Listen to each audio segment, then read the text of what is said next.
चीन एलएसी पर करता रहा घुसपैठ की कोशिश, तो भारत ने देखकर मौका मार दिया बड़ा चौका। एक ही झटके में श्रीलंका में मोदी ने किया चीन का बंटाधार। श्रीलंका से चीनी कंपनियों का बना डाला ताबीज। दोस्तों, चीन सोच रहा था कि वो भारत की जमीन पर कब्जा कर लेगा और भारत बस चुपचाप उसकी बात सुनता रहेगा।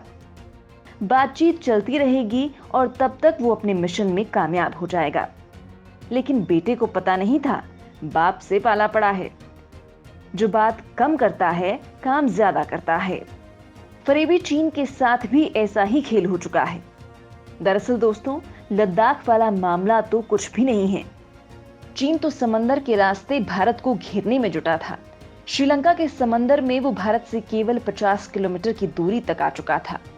मतलब जमीन से लेकर समंदर तक भारत का पंगा था। समंदर वाला पंगा ज्यादा इसलिए बड़ा था क्योंकि कारोबार तो समंदर से ही होता है। तो हिंद महासागर और साउथ चीन सागर के रास्ते भारत के ट्रेड को बर्बाद करने के लिए खुद का नया कानून भी लेकर आ गया है, जो भारत के जहाजों पर अटैक का सीधा अधिकार चीनी फौज को दे देता है। लेकिन कमबख्त इतने में ही नहीं रुका, बल्कि अपनी कंपनियों के जरिए उसने पूरे श्रीलंका के समंदर की ही रेकी करना स्टार्ट कर दिया। मतलब साफ है कि चीन भारत को घेरने में लगा था। इतना ही नहीं, भारत को दक्षिण पश्चिम से घेरने के लिए भी चीन एक नए प्लान पर काम कर रहा है। इसके लिए वो पाकिस्तान के गवादर बंदरगाह को लगभग अपने अधीन कर चुका है और उसे नेवल बेस बनाकर भारत पर हमला करने योग्य तैयार कर लिया है। यानी चीन ने वो सब कर लिया है जहां तक उसे नाटे अधिकारियों की सोच जा सकती थी। लेकिन वो नहीं जानता कि जहां उनकी सोच खत्म होती है, भारत की वहां से तो शुरू होती है। चीन को इस बात का जरा सा इल्म भी नहीं था कि भारत उसके पूरे सपने को एक ही झटके में रूंध सकता है, जैसा भारत ने एक तो चीन के अंदर कर दिया है। यानी फिलहाल चीन अंधेरे में है, बिजली गायब है, तो दूसरा उसकी बसाई गई लंका में भारत ने आग लगा दी है। भारत की योजना के चलते अब श्रीलंका में चीन के सारे षड्यंत्र फेल हो चुके हैं। एलएसी पर उलझा चीन अब तक सीमा विवाद में ही उलझा था और इधर भारत ने श्रीलंका में बड़ा खेल कर दिया।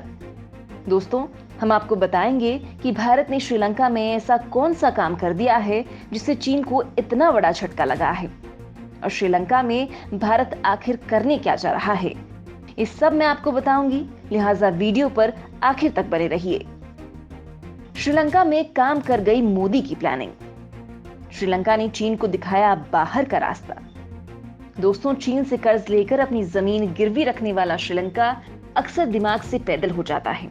लेकिन इस बार जब मोदी ने श्रीलंका को ज्ञान दिया तो उसके दिमाग की पटरी ठीक बैठ गई है, क्योंकि मोदी ने श्रीलंका के नेताओं को बैठकर तगड़ा ज्ञान दिया कि भैया, जिस चीन से रिश्ते बना रहे हो वो रिश्ते के काबिल नहीं है और BRI के लफड़े में आप लोग पड़े हो। वो दरअसल एक ट्रैप है। चीन कोई व्यापार नहीं, बल्कि वो आपके संसाधनों और जमीन पर कब्जा जमाने के मकसद से आ रहा है। वैसे भारत और नेपाल, बांग्लादेश और पाकिस्तान को भी आगाह कर चुका था, लेकिन श्रीलंका की पिछली सरकार अलग ही चरस चढ़ाकर बैठी थी। नतीजा ये हुआ कि श्रीलंका ने चीन से इतना कर्ज ले लिया कि किश्तें चुकाने के लिए भी लोन लेना पड़ रहा है। लोन चुकता नहीं देख श्रीलंका को अपना बेहद महत्वपूर्ण हम्बनटोटा बंदरगाह चीन को गिरवी रखना पड़ गया। लेकिन कर्ज है कि चुक ही नहीं रहा है। लिहाजा चीन की नजर उसके कोलंबो के पास वाले समंदर पर पड़ गई, जहां वो पोर्ट सिटी बनाने लगा। लेकिन इसी श्रीलंका को जब भी जरूरत पड़ी तब उसके काम केवल भारत ही आया। यहां तक कि आतंकी घटना के वक्त भी भारत ही काम आया था। तालिबान ने जब अफगानिस्तान पर कब्जा किया था तब अफगानिस्तान में फंसे श्रीलंका के कई लोगों को बाहर निकालने में भारत ही श्रीलंका की मदद की थी। लिहाजा श्रीलंका के नेताओं के दिमाग की अब बत्ती जली और मोदी के बताए रास्ते पर चलने लगे हैं। मतलब चीन को बाहर फेंकने लगे हैं और यहीं से होती है भारत की तगड़ी एंट्री, जो चीन पर भारत की सबसे बड़ी जीत है। भारत ने किया श्रीलंका के साथ समझौता। कोलंबो पोर्ट पर टर्मिनल बनाएगा भारत। भारत ने चीनी ड्रैगन को बड़ा झटका देते हुए श्रीलंका में $70 करोड़ का एक रणनीतिक डीप सी कंटेनर टर्मिनल का समझौता किया है। माना जा रहा है कि भारत ने श्रीलंका में चीन के बढ़ते प्रभाव को करारा जवाब देने के लिए ये समझौता किया है। द श्रीलंका पोर्ट्स अथॉरिटी और भारत के अडानी समूह ने ये बड़ा समझौता किया है। यानी जिस अडानी ग्रुप को भारत करोड़ों लोग गालियां देते हैं, आज उसी अडानी ग्रुप ने चीन को तगड़ा तमाचा मारा है। भारत का ये नया पोर्ट कोलंबो में चीन के बनाए $50 करोड़ के चीनी जेटी के पास है। द श्रीलंका पोर्ट्स ने एक बयान जारी करके कहा कि भारत से ये समझौता करीब $70 करोड़ का है, जो श्रीलंका के बंदरगाह सेक्टर में अब तक का सबसे बड़ा विदेशी निवेश है। श्रीलंका ने कहा कि अडानी इस बंदरगाह को स्थानीय कंपनी जॉन कील्स के साथ मिलकर बनाएगी। इस टर्मिनल में जॉन कील्स का हिस्सा करीब 34% होगा, जबकि अडानी के पास 51% की हिस्सेदारी होगी। इस तरह से पूरा पोर्ट अडानी के नियंत्रण में रहेगा। इसका नाम कोलंबो वेस्ट इंटरनेशनल टर्मिनल रखा गया है। ये नया कंटेनर जेटी करीब 1.4 किलोमीटर लंबा है। ये करीब 20 मीटर गहरा है और ये हर साल 32 लाख कंटेनर हैंडल करेगा। इस प्रोजेक्ट के पहले चरण में 600 मीटर टर्मिनल बनाया जाएगा और ये 2 साल के अंदर पूरा हो जाएगा। करीब 35 साल बाद ये टर्मिनल फिर से श्रीलंका सरकार के अंडर में चला जाएगा। श्रीलंका के रणनीतिक रूप से बेहद अहम कोलंबो बंदरगाह में भारत को अनुमति देने की पिछले कई साल से चल रही थी, लेकिन फरवरी में समझौता लटक गया। दरअसल सत्तारूढ़ गठबंधन से जुड़े ट्रेड यूनियन ने भारत को पोर्ट के अंदर आंशिक रूप से बने टर्मिनल को देने का विरोध किया था। श्रीलंका ने पिछले दिनों देश की बिगड़ती अर्थव्यवस्था को बचाने के लिए चीन से सिर्फ $2.2 बिलियन का नया कर्ज मांगा था। श्रीलंका पर चीन का पहले से ही अरबों डॉलर का कर्ज है। इसके एवज में उसे अपना हम्बनटोटा बंदरगाह को 99 साल की लीज पर चीन को सौंपना पड़ा है।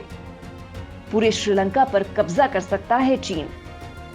अब भारत ने दी श्रीलंका में जोरदार दखल।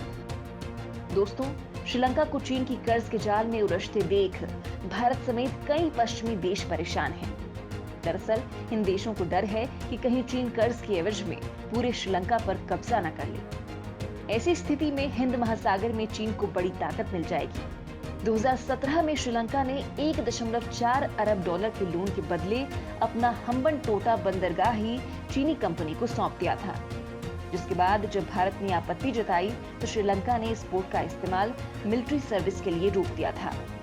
यानी भारत सरकार की कूटनीतिक पहल पर बाद में श्रीलंका ने चीनी पनडुब्बियों को अपने बंदरगाह पर आने से मना कर दिया था।